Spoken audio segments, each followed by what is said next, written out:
ওই সাপটা একটা বাঘকে আষ্টে পিষ্টে জড়িয়ে ধরেছে। সে একটুও নড়তে পারছে না। সুযোগ পেতেই আরেকটি বাঘ ভয়ে সেখান থেকে দৌড়ে পালিয়ে যায়। দেখা যায় ওই বড় সাপটা জঙ্গলের মধ্যে থেকে বেরিয়ে গরুটার কাছে গিয়ে দাঁড়িয়েছে। তাই দেখে গরুটা জোরে জোরে ডাকছে।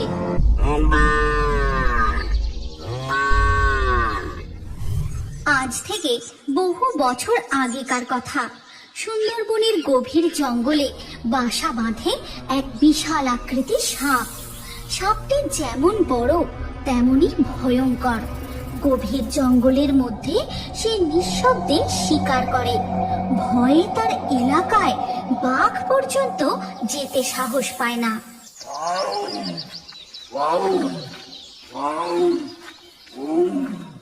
দুটি বাঘ গর্জন করতে করতে জঙ্গলের মধ্যে এক নদীর তীরে গিয়ে জলপান করতে থাকে। এমন সময় নিঃশব্দে সেই বিশাল আকৃতির সাপটা বাঘ দুটির কাছে চলে আসে।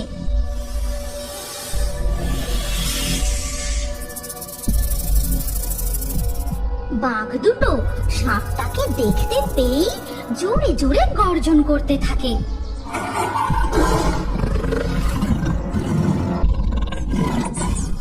এমন সময় সেই নদী পথে নৌকা নিয়ে মাছ ধরে বাড়ি ফিরছিল গদাই জেলে ও তার স্ত্রী।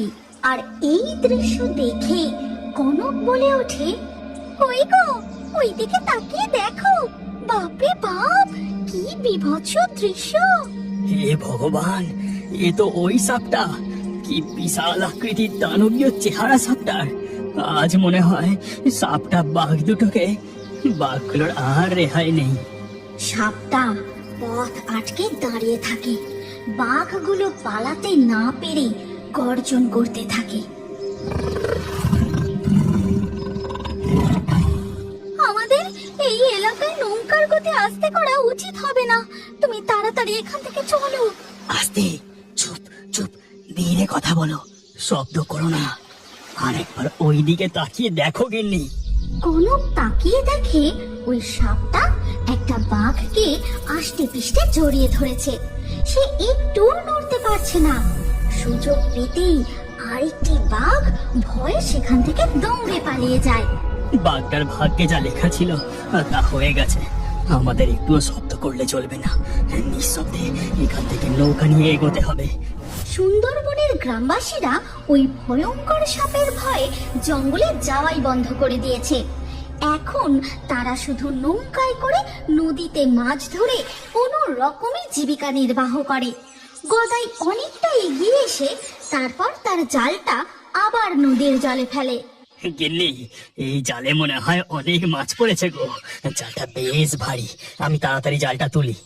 এই কথা বলে গদাই জাল টেনে তার নৌকায় তোলে।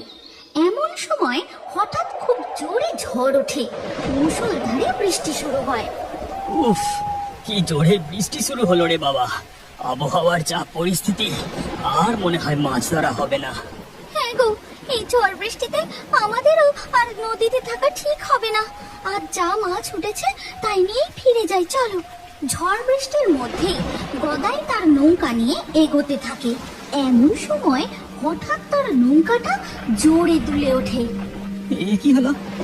নৌকাটা এমন ভাবে দুলে উঠলো কেন? তবে কি কিছুতে ধাক্কা লাগলো নাকি? হ্যাঁ, তাই তো, কি জোরে নৌকাটা দুলে উঠলো। তুমি থেমো না, হাল চালাও। গদাই তার নৌকা নিয়ে আরো কিছু দূর এগোতে আবারও তার নৌকাটা জোরে দুলে ওঠে। এ কি হচ্ছে বলো দেখি গিন্নি? এমন তো হবার কথা নয়। তবে কি জলেও সে? হে ভগবান, এ কি দৃশ্য! ওই দিকে তাকিয়ে দেখো গো, নদীর জল কেমন ঘুরপাক খাচ্ছে। নদীর জল ঘূর্ণিঝড়ের মতো পাক খেতে থাকে। আর সেখান থেকে মাথা তোলে ওই বিশাল আকৃতির সাপটা।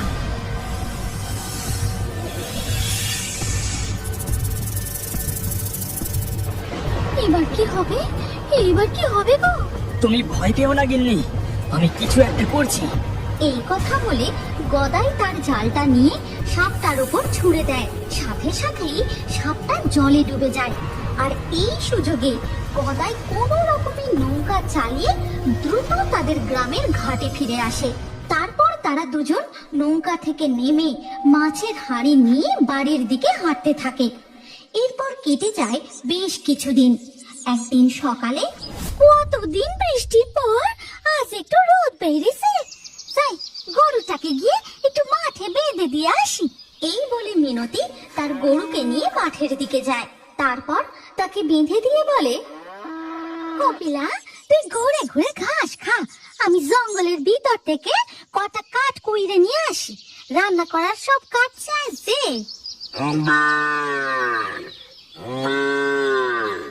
এরপর মিনতি জঙ্গলের ভিতরে যায় কাঠ কুড়োতে। এখানে যে দেখছি একটাও শুকনো ডালপালা ভেঙে পড়ে নাই, যাই আর একটু ভিতরে যাই।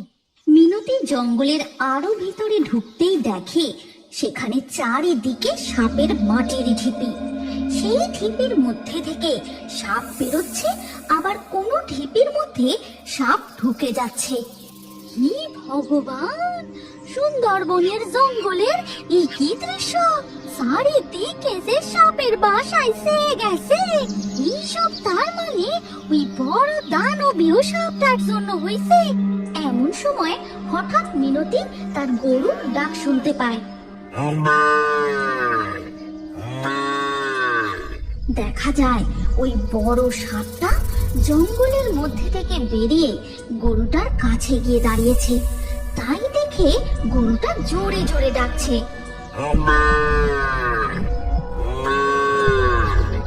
কি হলো? গরুটা এত জোরে জোরে ডাকছে কেন? ও বাঘটা দেখলো নাকি? কিন্তু এই দিনে দুপুরে তো জঙ্গল থেকে ফাঁকা মাঠে বাঘ বেরোনোর কথা না। যাই গিয়ে দেখি একবার। মিনতি তাড়াহুড়ো করে জঙ্গল থেকে বেরিয়ে মাঠে গিয়ে দেখে তার গরু নেই। যেখানে সে গরুটাকে বেঁধে রেখেছিল সেখানে খুঁটি আর দড়ি পড়ে রয়েছে, কিন্তু গরু নেই। এ কি সর্বনেশে কাণ্ড! গরুটা গেল কোথায়? মিনতি চারিদিকে তার গরুটাকে খুঁজতে থাকে, কিন্তু কোথাও খুঁজে পায় না। মিনতি গরুর জন্য কাঁদতে কাঁদতে বাড়ি ফিরে যায়।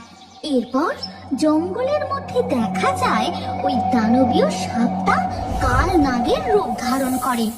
আমি আরো খেতে চাই, আমি ক্ষুধার্ত, আমার খিদে ধীরে ধীরে বেড়েই চলেছে। বেরিয়ে আয়, বেরিয়ে আয় আমার সৈন্যদল, বেরিয়ে আয়। কালনাগ আহ্বান জানাতেই সাপের ঢিবির মধ্যে থেকে বেশ কিছু সাপ বেরিয়ে আসে। মন দিয়ে শোন তোরা, আমি শুধু এই জঙ্গলে নয়, এবার আমি গোটা সুন্দরবন অঞ্চল দখল করতে চাই। তোরা চারিদিকে ছড়িয়ে পড়, গোটা সুন্দরবন বাসীদের অতিষ্ঠ করে তোল। সাপের রাজা কালনাগের এই আদেশ শোনা মাত্রই সাপগুলো সুন্দরবনের গ্রামে গঞ্জে ছড়িয়ে পড়ে। কারোর বাড়ির উঠোনে তো কারোর রান্নাঘরে, সবার ঘরে পর্যন্ত ঢুকে যায়। এ কি সাপের উপদ্রব শুরু হলো বলো দেখি? বাপ ঠাকুরদাদের মুখেও এমন ঘটনা কখনো শুনিনি বাবু। হেই, হুশ, হুশ, যা বলছি, যা যা, হুশ। কোনো রকমে তাদের রান্নাঘর থেকে সাপটাকে তাড়িয়ে দেয়, কিন্তু সাপটা বেরিয়ে পাশের বাড়ির গোয়াল ঘরে ঢুকে যায়। এ কি, এই যে দেখছি আমাদের গোয়ালেও সাপ ঢুকেছে, এক্ষুনি তাড়াতে হবে, না হলে যে। এই কথা বলে পাশের বাড়ির পাপিয়া তাদের গোয়াল ঘর থেকে কোনো রকমের সাপটাকে তাড়িয়ে দেয়। এইভাবে সাপের উৎপাত চলতে থাকলে যে এই গ্রামে বসবাস করা দায় হবে, এর কিছু একটা ব্যবস্থা করতেই হবে। ঠিক তখনই পাপিয়াদের গোয়াল ঘরের কাছে কনক ও গদাই এসে বলে, তুমি একদম ঠিক কথা বলেছো বৌদি, এ আর কিছুই নয়, ওই দানব আকৃতি কাল নাগের অভিশাপ। আমাদের কিছু একটা ব্যবস্থা করতেই হবে। হ্যাঁ, এমন ভাবে চলতে পারে না। আচ্ছা, আমরা সবাই মিলে দূরগ্রামের ওই নিতাই সাপুরের কাছে গেলে হয় না? হ্যাঁ, তুমি ঠিকই বলেছো, চলো আমরা সবাই নিতাই সাপুরের কাছে যাই। এরপর গদাই ও তার স্ত্রী কনক, পাপিয়া আরো বেশ কিছু গ্রামবাসী মিলে নিতাই সাপুরের কাছে যায়। তারপর তাকে সমস্ত কথা খুলে বলে। ঠিক আছে, তাহলে আমাকে সুন্দরবনের জঙ্গলের ওই জায়গায় নিয়ে চলো। যেখানে ওই কাল নাগ থাকে। কিন্তু সাপুরে বাবা, জঙ্গলের ওই জায়গাটা খুবই ভয়ঙ্কর। ওখানে যে প্রচুর সাপের ঢেবি রয়েছে, তার উপরে ওখানে ওই দানব আকৃতির সাপটাও বসবাস করে। কিচ্ছু হবে না তোমাদের। একবার যখন নিতাই সাপুরের কাছে এসেছো, আমি ওই কাল নাগকে জব্দ করেই ছাড়বো। এরপরে নিতাই সাপুরে হাতে বিন ও ঝোলা নিয়ে সুন্দরবনের জঙ্গলের ওই জায়গায় গিয়ে পৌঁছায়। তারপর সে জোরে জোরে বিন বাজাতে থাকে।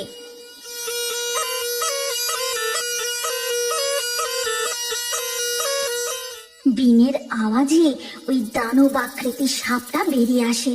তারপর সে তার আসল কাল নাগের রূপ ধারণ করে। থামাই আওয়াজ, বিনের আওয়াজ আমি আর সহ্য করতে পারছি না। বন্ধ কর, বন্ধ কর। নিতাই সাপুরে বিন বাজিয়েই চলে। বিনের আওয়াজে কালনাগ বশীভূত হয়ে যায়। তারপর সে বিন বাজাতে বাজাতে হাঁটতে থাকে। তার পিছু পিছু কালনাগ যায়, আর কালনাগের পিছু পিছু বাকি সাপ যেতে থাকে। নিতাই সাপুরে একটি গুহার মধ্যে প্রবেশ করে। কালনাগ ও বাকি সাপও গুহার মধ্যে ঢুকে যায়। তারপর গুহা থেকে নিতাই সাপুরে বেরিয়ে আসতেই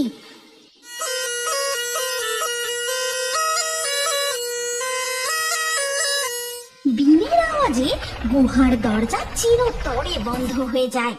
কালনাগের অভিশাপ থেকে সুন্দরবন মুক্তি পায়। চারিদিকে শান্তি ফিরে আসে।